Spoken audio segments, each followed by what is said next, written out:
వీళ్ళంతా కూడా ఖమ్మం జిల్లా బోనకల్ గ్రామ వాస్తవ్యులు. వీళ్ళంతా హైదరాబాద్ లో నివాసం ఉంటూ ఉంటారు.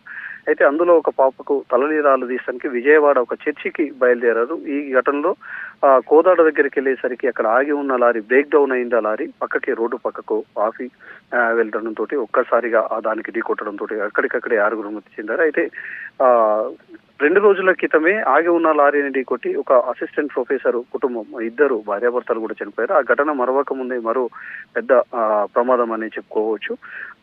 నేషనల్ హైవే మీద చాలా మంది లారీకి సంబంధించిన వాళ్ళు ఎవరైతే లారీ డ్రైవర్లు ఉంటారో వాళ్ళంతా కూడా ముందుగా లారీని పక్కకు పెట్టుకొని నిద్రపోవాలి. కానీ వీళ్ళంతా కూడా రోడ్డు పక్కనే ఆపి వాళ్ళు అక్కడ ఉండడంతో ఇలాంటి ప్రమాదాలు జరుగుతున్నాయని చెప్పేసి కూడా పోలీసులు చెప్పుకొస్తున్నారు.